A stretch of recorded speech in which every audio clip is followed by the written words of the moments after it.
David Pakman Show at davidpakman.com.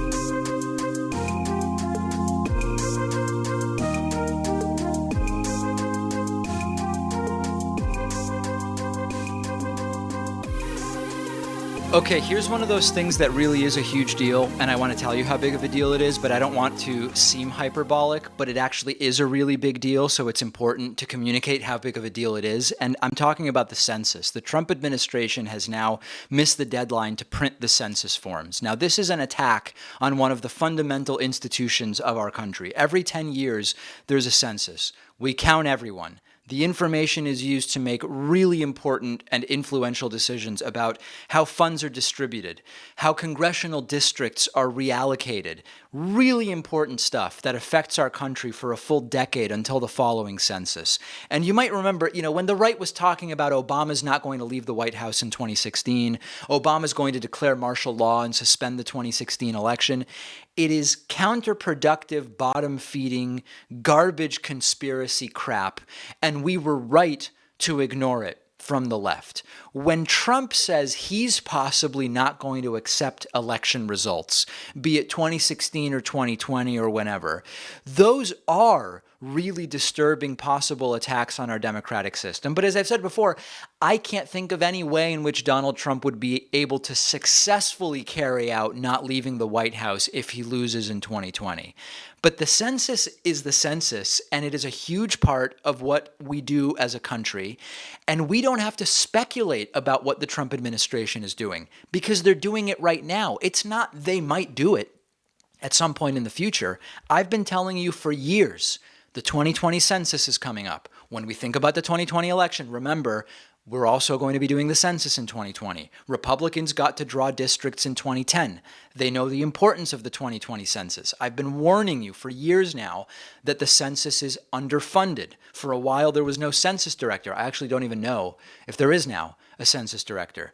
And then the Trump administration started talking about, let's put a citizenship question in the census, clearly meant to dissuade even legal immigrants from participating, which helps Republicans by undercounting minorities and shifting funds in ways that are advantageous to Republicans. And they're continuing to do it. They are now citing this disagreement about the citizenship question's legality. The Supreme Court recently said, as conceived, you can't include the citizenship question. The Trump administration says, yes, we can. And now they have missed their own deadline of July 1, the first day of the month, to get the paper forms printed for the 2020 census. And in fact, the forms haven't even been approved by the White House at this point in time. The Office of Management and Budget, OMB, is in charge of this. Now, if you're thinking critically, and I hope that you are, you would already realize it is a huge problem for something as important as the census forms to be controlled by the White House at all. The head of the OMB is Trump's acting chief of staff, Mick Mulvaney. Mick Mulvaney gets to decide if and when the census forms are printed. In principle, the census is supposed to start in 5 months. It starts in Alaska, okay? And then it moves on to other parts of the country during 2020. Trump now is looking, quote, very strongly at delaying the census altogether, which increases the chances that it doesn't get done on time or at all or fully or properly or whatever you want to consider is a possibility of what will happen here. So this is a real attack on our own country. Now, Obama's going to declare martial law. There was never any chance of that. It never happened. Trump won't accept the 2020 results. Well, maybe he will try not to. I believe that if he loses, he will be removed. This is going on right now, okay? I wouldn't put it past this administration to just go ahead and print the census forms with the citizenship question, no matter what the Supreme Court says, because this is an administration that has gotten away with basically everything. Yeah, some people are in prison because of things they did in connection to Donald Trump's campaign and his administration. But this is one of those things where, the Constitution doesn't outline any specific punishment or consequences for mishandling the census. Once again, much like Robert Mueller said in his report, there are other remedies available to lawmakers, meaning it would be up to our lawmakers to say, wait a second, a president delaying a census for political reasons, that's impeachable in our assessment. More than likely, missing this deadline is not incompetence, although there's plenty of incompetence to go around. It's part of the plan, and they're getting away with all of it. Okay? Quite simply, if we don't vote this corrupt family out, all of this continues, and on balance, they're going to get away with it. Ivanka, right in there at the G20, having no business being there whatsoever, they're getting away with it. Violations of the Hatch Act, Kellyanne Conway ignoring a request to appear before Congress because of her violations of the Hatch Act. No consequences. Obstruction, I mean, listen, we already talked about obstruction. Are we actually going to say there aren't going to be consequences here? And if I understand Republican elected officials refuse to hold Donald Trump accountable, then we've got to hold those Republican elected officials accountable, meaning they must be removed in 2020, whichever ones are up for re-election, meaning, members of the House and only 1/3 of the members of the Senate. But it's not even clear that Republican voters are interested in holding them accountable. So I don't even know how to put a positive spin on this. But what I can tell you is all of the hypothetical attacks on the systems that we believe to be important foundations of how the United States works, including the census, the attacks are happening right now. We don't have to hypothesize. We know what they're doing. It's disgusting. It's vile. There should be consequences. I'm not confident there will be. Let me know what you think. I'm on Twitter at dpacman. The show is on Twitter at David Pakman Show. The David Pakman Show at davidpakman.com.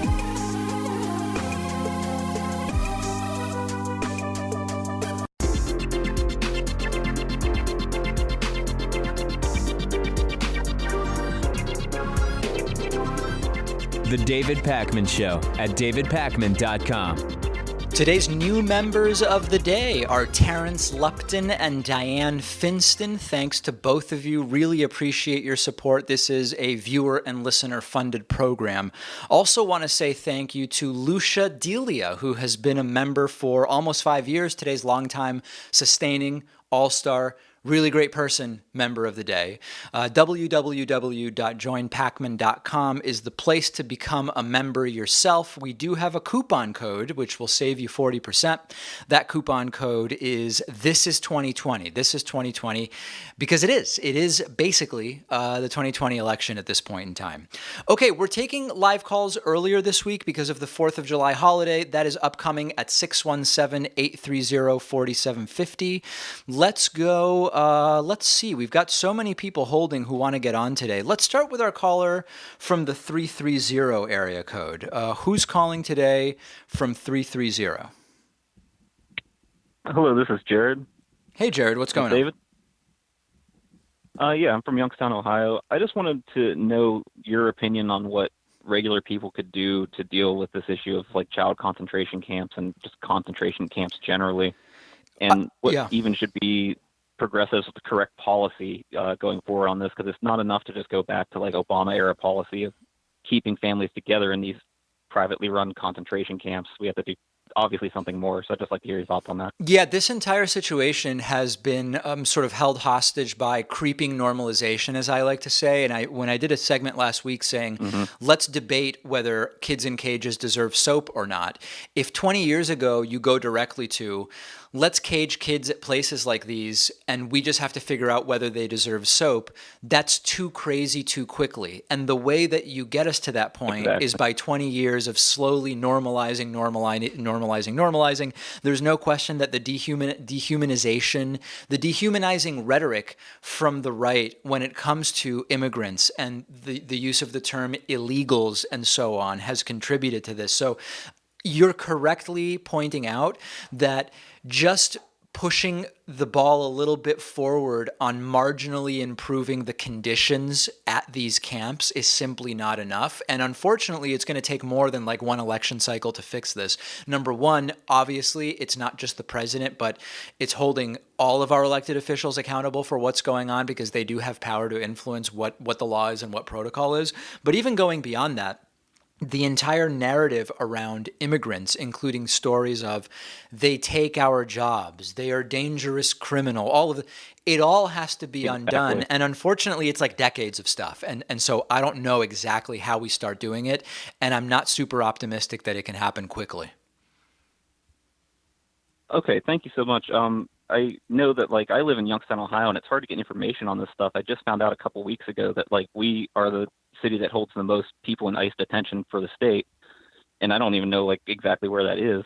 That's And it's just interesting. it'd be nice to be able to find out more information on these things. Yeah. And I just wanted to like shout out at Tim Ryan for not doing enough on this because he's running for president right now and he is our congressman and I haven't heard anything from him. I Thank you so haven't much for your followed time. his campaign that closely, but I also have not heard that. I've heard him talk a lot about manufacturing in Youngstown, Ohio, but not about migrant detention or anything like that. So I think you're totally right about that. Thank you, David. All Have a right, good day. appreciate the phone call. Thank you very much. Great to hear from you. Let's see. Let's go next to let's go to our caller from the 605 area code. Who's calling today from 605? All right, hi David. Can you hear me? Yeah, who's this? Okay, this is Daniel from South Dakota. Hey, Daniel, what's going on? So I support a living, $15 an hour wage, but some people like Andrew Yang have been speaking a lot about automation recently. And so I feel that like a legitimate concern that some people have about a living wage is that in order to save money, companies can just automate away some of their jobs, and they'll continue to make a profit because of that. And that's already been happening, like in fast food. I've noticed with automated kiosks and stuff. So the question is acceleration of automation, is that like a legitimate concern at all when it comes to a living wage? And if so, is UBI an effective way to counter that? So listen, I mean, the answer is yes. Automation is a concern when we think about living wages, but it's not one that is particularly exacerbated by the minimum wage being $15 versus 13. And a lot of people like to point to the fast food kiosks as you talk about, because after minimum wages were increased in certain places, you saw fast food locations there deploy these kiosks. Those kiosks have been in development for a very long time. It doesn't just happen overnight that the minimum wage goes up and then all of a sudden these kiosks show up. So the truth is that those companies have been planning on doing that for a very long time. And so if your argument, and it sounds like at least part of your argument is that a $15 minimum wage is not going to solve the problem of technological automation, I agree with you. And this is one of the big sort of missing elements that I'm glad Andrew Yang is talking about it. And many other elected officials are not. It's that whether the minimum wage is 13, 15, or 17, number one, in lots of places, that's not a living wage or it's barely a living wage. That's a real issue. And number two, the issue of automation as well as machine learning and artificial intelligence is going to make a lot of that minimum wage discussion not obsolete, but it's going to make it less applicable to a lot of jobs. So I'm completely with you. It's not being discussed in a serious manner. So would you support having both UBI and a living wage? Yeah, I'm in support of all of those things. And for people who criticize just a $15 minimum wage as being merely a Band-Aid on our economic system, I agree, right? There's a bigger problem that a Band-Aid's not going to fix. UBI of $1,000, no matter, I disagreed with Andrew Yang's initial version, which was the 1,000 replaces other benefits. I think it should be additive. But that disagreement aside, that stuff only is on the fringes of the broader economic problems, or I guess I would call them deeper economic problems that we have to solve. All right. Thank you. Appreciate the phone call. Thank you very much. Great to hear from you. Let's go next to our caller. Let's try the 708 area code. Who's calling today from 708? Oh, let's see. 708 was dropped. Hi, David. Oh, you're on. Okay. Yeah, go ahead, 708. Hi, I'm Daniel from the Chicagoland area. Hey, Daniel. So I've noticed, I'm like a young guy and I'm like very into politics, and I've been following your show and a couple other shows for the past year or so. And I've noticed that like I'm very into policy, but like when I talk to my friends, there's a big gap in being informed, I think, and like also misinformation. Sure. And I'm starting to think like that, as much as we try to find solutions and try to convince others of like progressive solutions and things like that, like when I look at, say, a second choice poll, like Biden, like most of Biden's second choice, there's his supporters' second choice is Bernie Sanders. And that like just doesn't make sense to me, which means that like there must be some, like the large majority of the public is not really informed on a lot of these issues. Absolutely. I mean, like, listen, my interpretation of that would be that this is heavily driven. that reality that for Biden supporters, their number one alternative is Bernie is basically a popularity and name recognition thing combined with personality. It's like Biden's really well known. He was the former vice president. Lots of people who liked the Obama administration, or at least liked it in relation to the Trump administration, maybe leaning towards Biden early as a result of that. Beyond that, Bernie is sort of like the most well-known, and he has high favorability of the other candidates. Elizabeth Warren is also relatively well-known. So it makes perfect sense, and you're completely right. How could somebody who is supporting Biden on policy say my next choice is Bernie? But I think that when you understand how politics works in the United States, it actually does make sense. Do you think that there is a chance to I know this is largely what a lot of the progressive movement is about doing politics based on policy, not necessarily name recognition or identity. Do you think there's a chance in this election that this can be, I know that's Bernie's main message. You go back to when he was debating Hillary and he's like, I don't want to talk about your emails. I want to talk about the policy. Yeah. Do you think there's a chance in this election that could actually, that could be the favored way to evaluate the candidates? Well, listen, Elizabeth Warren has been making gains for about the last 4 months, about a point to a point and a half a month on policy. I mean, her town halls are very policy centric. She's putting out a ton of policy papers on her website, and that has worked in a sort of slow and steady way for her. The problem is that when you look at the first Democratic debates, the format doesn't allow for deep policy discussion. 10 candidates on a stage, a minute to respond, and 30-second rebuttals. Policy is impossible there, okay? It's talking points and zingers. When you're running against Trump, who doesn't even understand policy, but is very effective in a sort of influence charisma way to people who are at least somewhat predisposed to like his style, it's also hard to really dig deep on policy because whoever goes up against him, if they try to focus on policy, Trump's not going to have it. He can't debate policy. So I actually don't really see a path for policy to ultimately be the focus in this election. Unfortunately, there's going to have to be some other way to defeat Trump. Mm-hmm. So you think that progressives have to play into that? You think Bernie might have to play into he started his campaign with a big speech about where he came from, his identity. Do you think he has to favor that more? Maybe whoever wins the nomination and runs against Trump is going to have to beat Trump at his own game, in the sense that just going up there and doing wonky, deep political discussions is just not going to defeat Trump. I wish it were different, but I'm just sort of recognizing the political reality that we live in. I hope whoever wins is ready for that. Yeah. Thanks. All right. Appreciate the phone call. Thank you very much. Yeah. Great to hear from you. Let's see. Where do we want to go next? Why don't we let's talk to Sam. We haven't heard from Sam for a while. What's going on, Sam? What's new with you? Hi. Can you hear me? We can, although I have a few guesses as to maybe some of the different things going on with your connection. I can't tell what it is, but what's going on, Sam? Hi, David. Can you hear me now? Yes, I can. David, yes. I have a question. With Jair Bolsonaro as a foreign leader, he might be a lot of words that I can't say on the air, but do you think it's worth trading with him as a foreign leader because he wants to be more friendly with the United States? How do you feel about that? Do you mean trading Trump for Bolsonaro, or do you mean just the U.S. engaging in trade with Brazil? He wants to open up free trade agreements and whatnot. He wants to be friendlier with the United States than Lula, the previous president. Yeah, I have no problem. Again, so listen, this is a big thing that now a lot of right-wingers are jumping on, which is we should want to be friendly with everybody. Let's be friendly with Putin. Let's be friendly with Kim Jong-un and all of that. That's totally fine. The problem isn't friendliness.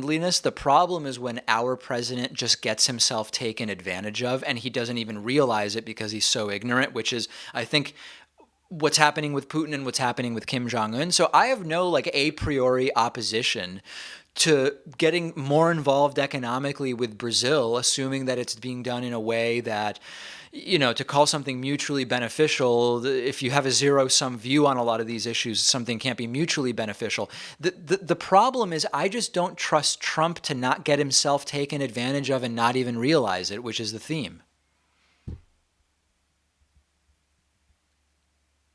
Hello. All right, Sam's gone. Weird. Okay, Sam. Well, great to hear from you, albeit briefly. Let's go next to our caller from the 917 area code. Who's calling today from 917? Hello, David. Yes, that's you. Hi, this is Justin from Brooklyn. Hey, Justin. What's up? Hi. I'll try to make this brief because I don't know how many of these calls you get, but I had last week watched a video from Kyle Kalinske about how people who are deprogrammed from the right should call in more to shows and let people know that how you've helped. So right. Yeah. Didn't he? I think he played a clip of one of my callers saying that we had deprogrammed him, right? Yeah. Yeah. So I felt I should do my part and call in and say thank you. Oh, okay. What were your beliefs that you were disabused of?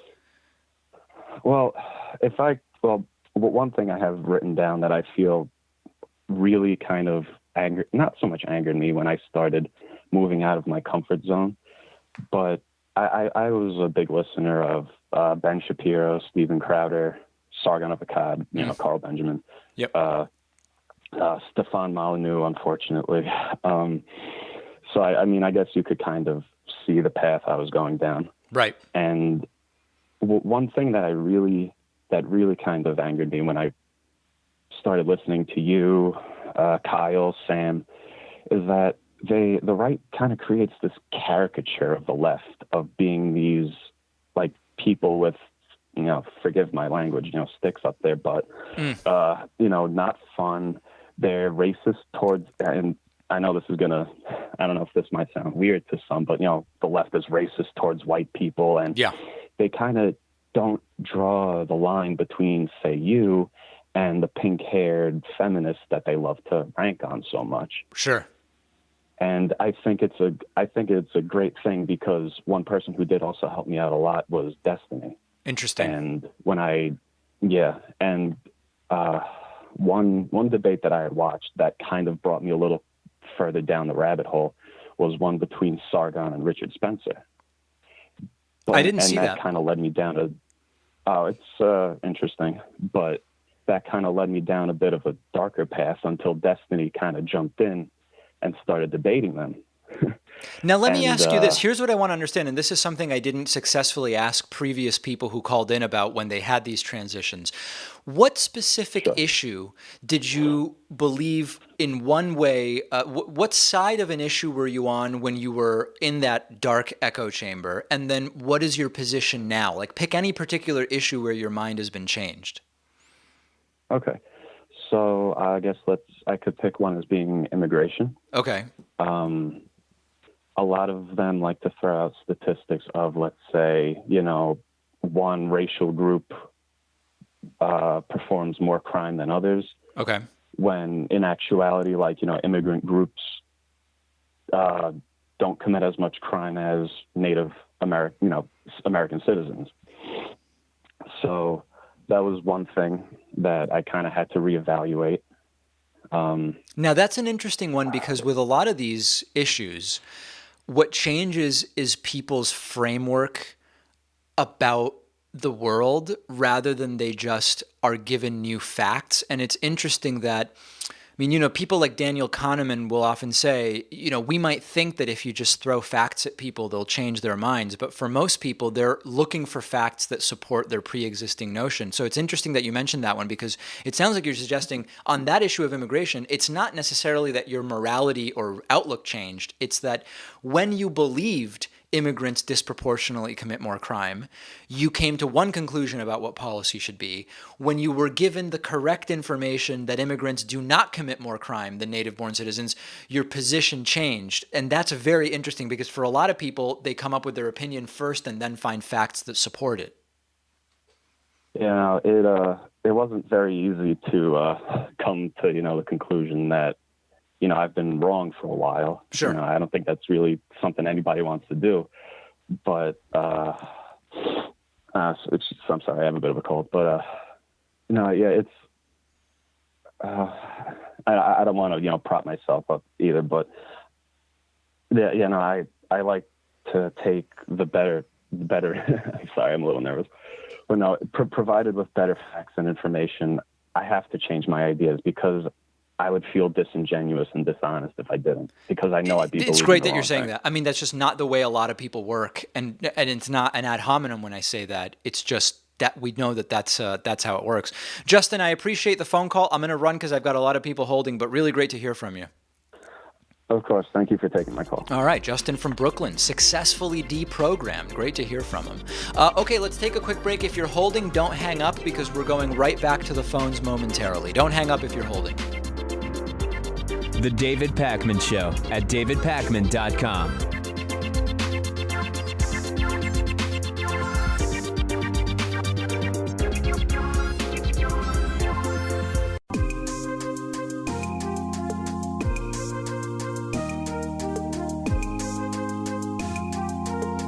Welcome back to the David Pakman Show. Okay, let's get back to the phones. 617-830-4750. Last show before the 4th of July break, checking in with people and seeing what is on people's minds. Let's go to our caller from the 502 area code. Caller from 502, what's your name? Where are you calling from? Hello? Yes, that's you. Yes, I'm Paloma, and I'm in Kentucky. Thanks for taking my call. I was just, there's this guy on YouTube called Bob TV. He does a lot of progressive. All right, so hold on. You're breaking up. You're talking about a YouTuber named what? Bob TV? Bob TV is the name of the channel. Okay. And there was a meme that he was passing along, basically trying to say that Kamala Harris was not subject to segregation because she started going to school after the integration had already came up. It says this little girl was born in 1964. She didn't start school till she was 6 in 1969. She didn't start riding a bus till 1973 when she was 9. And they had not been segregated since 1943. And I tried to do some digging, and I really couldn't find anything really definitive, seeing as how it was like a state-to-state type thing, I guess. And I was wondering if you knew anything in regards to that. No, I don't. So here, this is a really good example based on what I've been talking about recently regarding not getting overly involved in arguments where once you settle the argument, it doesn't really tell you what you do next. So I guess the argument that's being made is based on when, I don't know, Kamala Harris, I believe, is from California, and I guess she went to school somewhere in California when she was a kid. Is that right? Right. Okay. So the argument is that even though there was not a sort of a final endpoint of full desegregation of schools until later on in the 20th century, the argument is that in the particular place where Kamala Harris went to school, there had been desegregation before she started going to school. Therefore, she was not a victim of segregation. That's sort of the argument that you're repeating was made, right? Yeah, essentially. Yeah. So then the question is, and so what? What is the argument? Is the idea that Kamala Harris is wrong on policy because she either was or was not at a segregated school? Like, this is why we have to be thinking about it. Number one, I haven't even heard her talk about this. So if she's claiming she went to segregated schools, I think the largest argument in that was to show that it was kind of like trying to be an opportunist for a gotcha moment. And yeah, I mean, this is sort of like, listen, she had planned on. Let me give you an example, Paloma, because I think that this is, if your family left World War II with no money right before you were sent to a concentration camp in 1939 or whatever, and then you go out and you talk about the Holocaust and you talk about anti-Semitism. Should we say, you technically left right before you would have been sent to the concentration camp and killed. Therefore, you can't talk about this issue. I mean, I just don't understand what do we gain by doing that? And that's why I think it's like, who cares? Is her policy right on these issues, or is it wrong? Is she well positioned to take on the interests that are negatively influencing the country? That's what I care about. Yeah, and that's one thing that I've been focused on as well. Is really, from my perspective, the only two truly progressive people right now are Tulsi Gabbard and Bernie. but they both have their problematic pasts that they Sure. also have acknowledged. But Kamala Harris, she didn't show any regret. She did not convey any regret in the things that she had done in support of mass incarceration. So that's one of my biggest concerns. Yeah, is that's how a can- problem. I mean, she was, I've talked about that before. I have not seen her sort of account for her role there. I take issue with the Right. idea that Sanders and Gabbard are the most progressive of the Democratic candidates running. Gabbard actually has one of the highest percentages in which she votes with the Trump position on issues in the last Congress. So I've not seen any empirical evidence that she's one of the most progressive. It seems to be, at least on voting for Trump, I believe it's Gillibrand, Bernie, and Warren who least often vote with Trump. That's just one measure, though. But Paloma, thank you for the call. I'm going to let you go. I'll look into the Kamala thing, but I just wouldn't even worry about it too much because it's mostly irrelevant. all right, thanks again. And to be clear, I'm not talking about her role in the prison industrial complex. I'm talking about whether or not she, went to a segregated school. Paloma, thank you. Great to hear from you. Appreciate the phone call. Let's go next to our caller from the 801 area code. Who's calling from 801 today?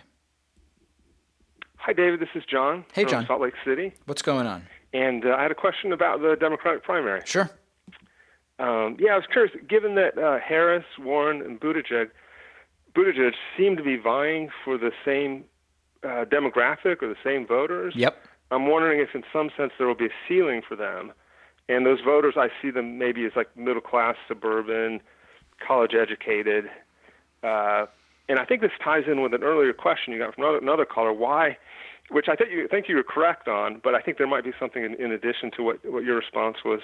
In other words, Biden and Sanders, even though ideologically they're very different, I think they both, for different reasons, appeal to working class voters.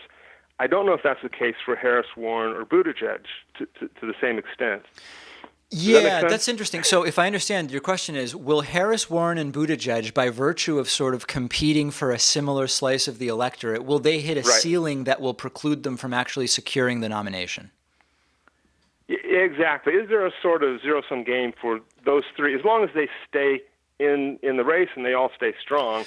Well, it here's seems like the they'll thing. be competing for the same voters. I don't know that analysis applies. I mean, it's all zero sum in that there's some number of ballots that will be cast in the Democratic primary. And in a sense, it's all zero sum. The question is, I think, whether there are particular candidates that are going to cannibalize votes from each other from a certain electorate in a way that will end up kind of having a spoiler effect and letting someone like, for example, Biden end up with the nomination. I think the answer is no, and here's why. Before any votes are cast, we're going to have a bunch more debates. A whole bunch of people are going to drop out. I can't imagine that when the first caucus starts in Iowa, you are going to have Buttigieg, Harris, Warren, Biden, Sanders, and did you mention one other? I think those were the five that actually, I see okay. kind So of. you actually may still have all I five think of them. But here's the thing, I think that the polling, even before any ballots are cast, is going to consolidate around certain candidates. In Iowa, you need 15% to get any delegates anyway. So even if you have like a five-way split, not all five of them are likely to end up with delegates. So I actually am not worried about this. I think it's going to work itself out on its own. My concern is, the DNC shouldn't put its finger on the scales.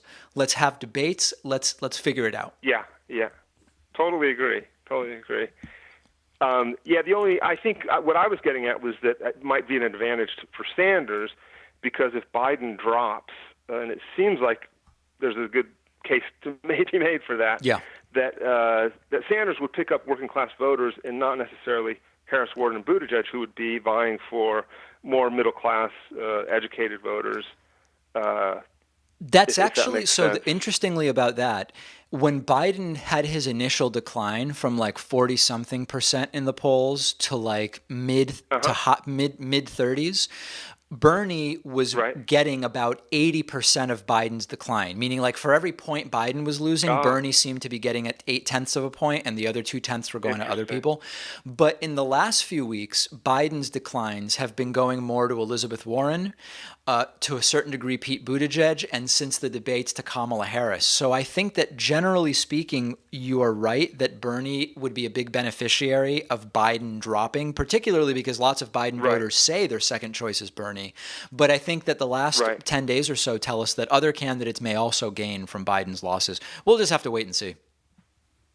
Yeah, well, I really appreciate your response. Thank you. Yep, thank you for the call. Very, very good to hear from you, and I hope to hear from you again. Okay, let's go next to our caller from the 916 area code. Who's calling today from 916? Hey, David, this is Ronald calling from Sacramento. Hey, Ronald, what's going on? Hey, just two quick questions. Love the show. I just wanted to ask, from 1969 to 1993, aside from 4 years of Jimmy Carter from 77 to 81, it was all Republican. Do you think there's any chance of the left getting that same kind of run in today's type of politics?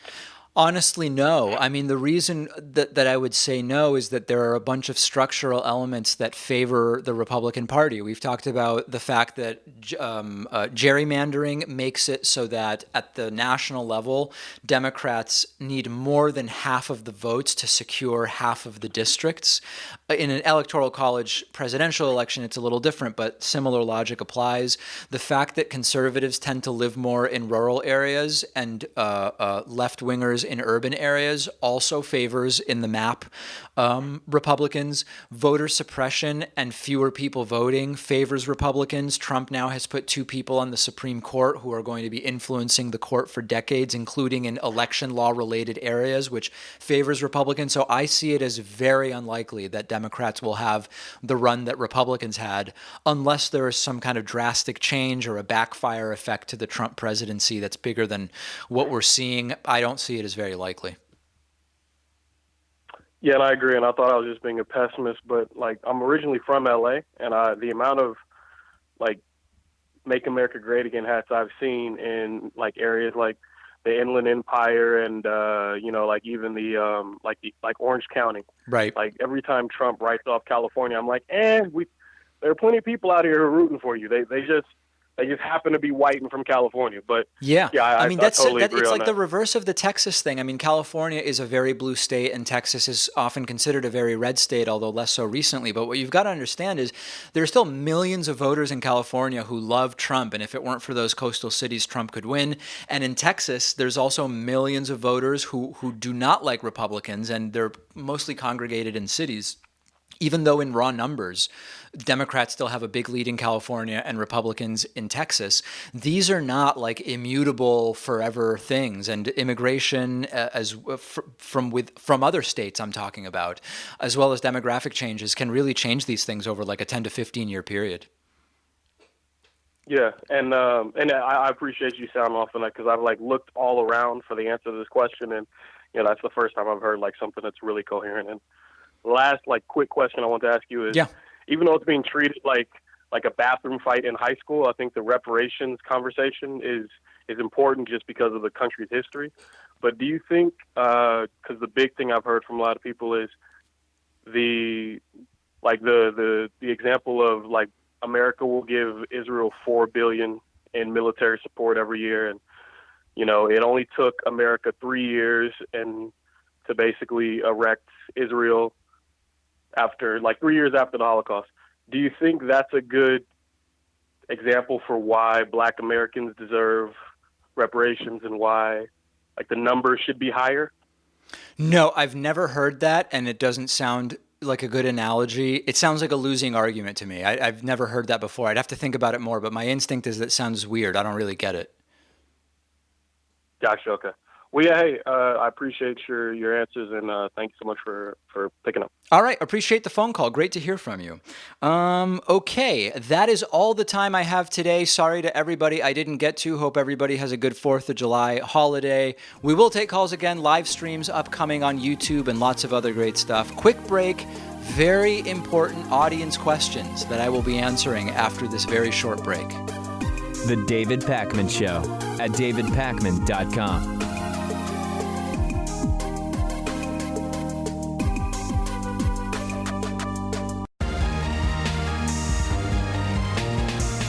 The David Pakman Show at davidpakman.com. Okay, let's get right into audience questions for the week. There are some good ones. First one, hey David, did you see Bob Lazar on Joe Rogan? Are his claims about UFOs credible? Do you believe him? I did see this, and I watched this with great interest. So if you're not familiar with this, there's a guy named Bob Lazar who was on Joe Rogan's program a week or two ago. And Bob Lazar is now about 60 years old. And he says he's a physicist, that he worked on extraterrestrial technology, including flying saucers. He worked trying to reverse engineer this supposedly alien technology at a place near called S4, near the Area 51 location in the United States Southwest. And not only was he on Joe Rogan recently, there's a Netflix documentary about him now. And I watched the documentary and I watched the interview on Joe Rogan. And what's stunning and interesting about this particular guy compared to some other UFO people making claims about UFOs and extraterrestrial technology is that he is so easily able to talk about what seem like such specific details that would be really difficult to make up. Like if he didn't really do this stuff, if he didn't really see this stuff, it would be hard for him to so articulately and specifically and consistently talk about this material. He says very clearly what he does remember and things that he doesn't remember. And sometimes people say, you know, if he was just making it up, he would always have answers, or it would seem more difficult for him to recall supposed details. He was really specific about where was he and wasn't he allowed into when he was working at this location. He explains in great detail how gravity fields and element 115 and all sorts of things work. And I admit it's interesting and it's compelling to watch him talk about it in the documentary and with Joe Rogan. But I got a ton of people asking me, do I believe the substance of what he says? Because he seems so convincing. And if it's true, then the government has been carrying out this massive cover-up operation about the fact that we have alien spacecraft and technologies that are not of this world, which would be a massive, massive revelation and a scandal. And cited as a sort of defense of a lot of the things that Bob Lazar talked about more generally in terms of technology, include things that he talked about which have since become realities or have been sort of, he's been vindicated. Hand scanners, elements of wave theory have been proven true over the years. And in the documentary, he also says that he was raided by the FBI while the documentary itself was in production, which would again suggest that there is a government effort to cover up his ability to tell the story, the truth about what he's been involved in. Now, it's important to recognize that there's no actual evidence or paperwork or video or anything that confirms law enforcement was at his place or raided him. I mean, nothing is presented, and I think that's an important starting point for our conversation. So in the end, I don't believe the specifics of what Bob Lazar is saying. And I want to be clear, I'm not saying that we are alone in the universe. I don't know that to be true.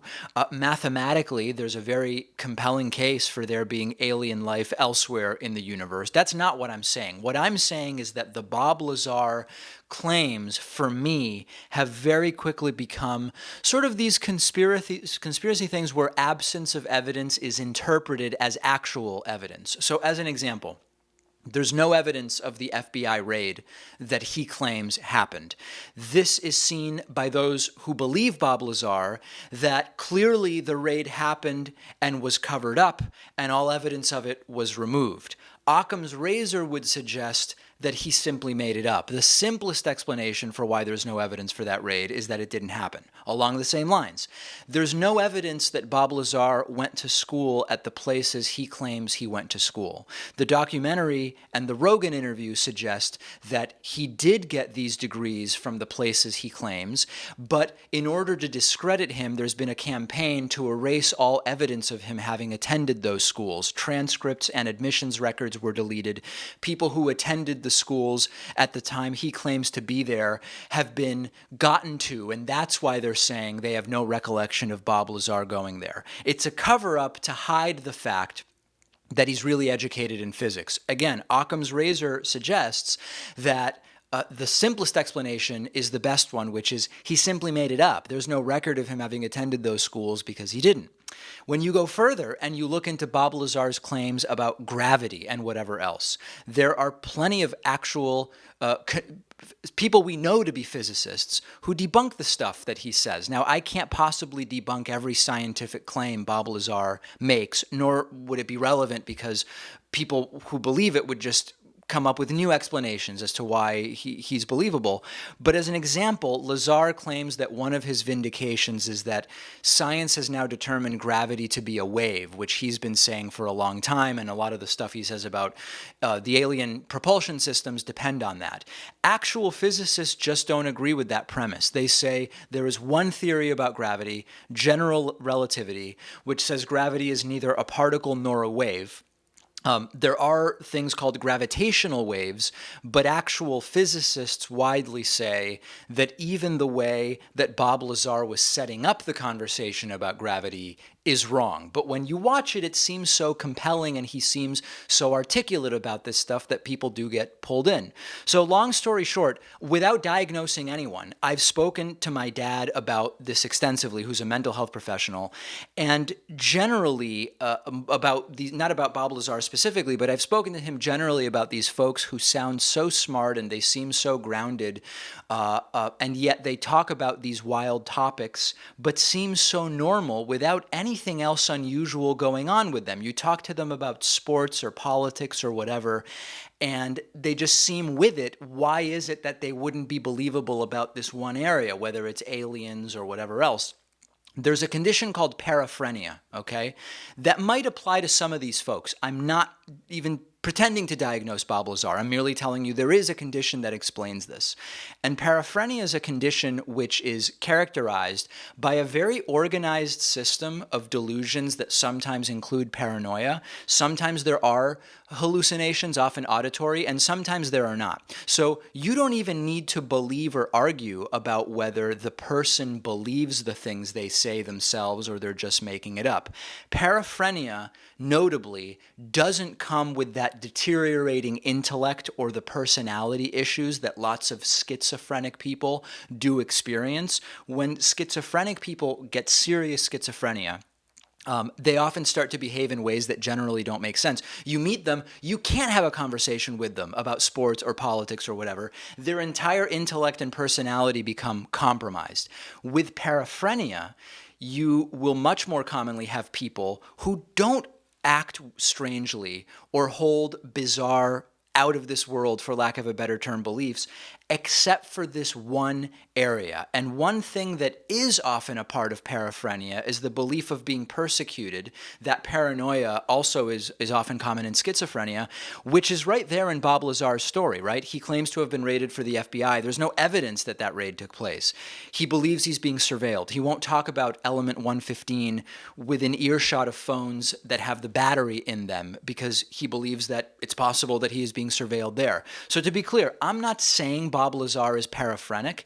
What I'm telling you is that there are simpler explanations for these things which sometimes should be considered, and I don't find Bob Lazar's story particularly compelling.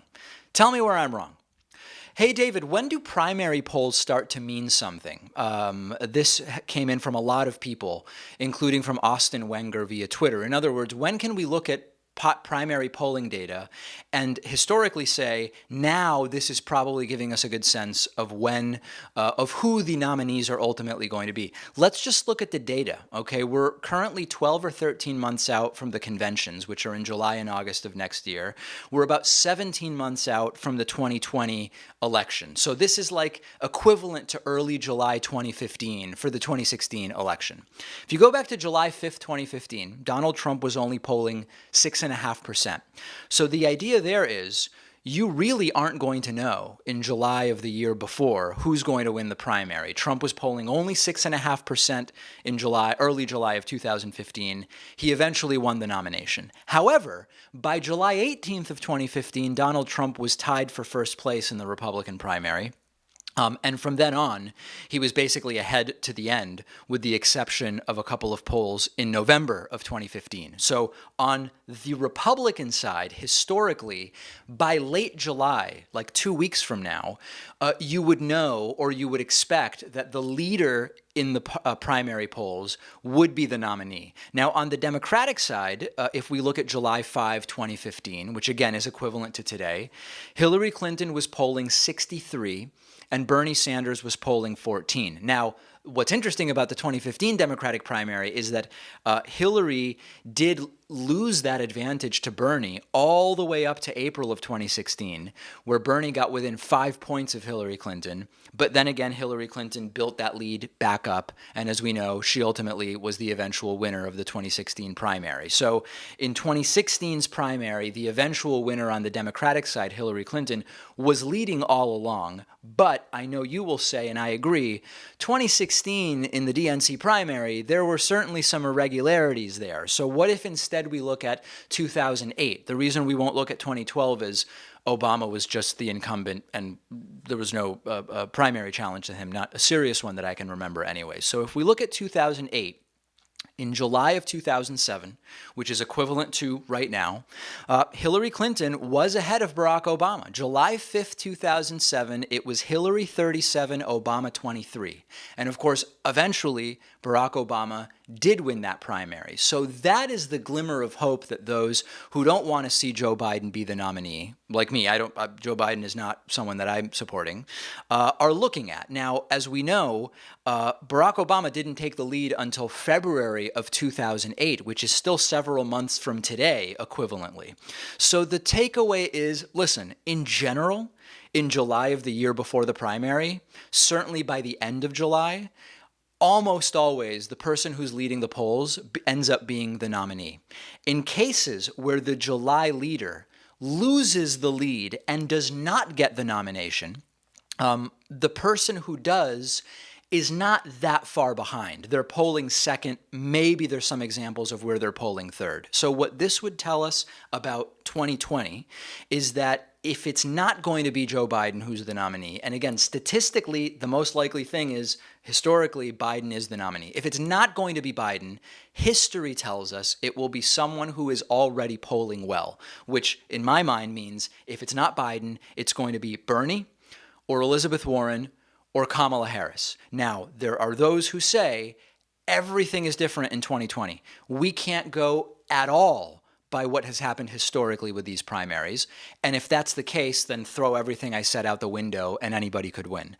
What I think everybody should be doing, given the fact that it's likely we know where this is going to go in terms of who is in this thing, but that may not be the case, vote for whoever aligns with your values on policy. Activate and campaign for those people. That's all we can do, and demand that the DNC run this thing fairly. But that is where history tells us polling starts to matter, and it's basically right around now. If you disagree with me, let me know. We've got a great bonus show and plenty more time to discuss this there.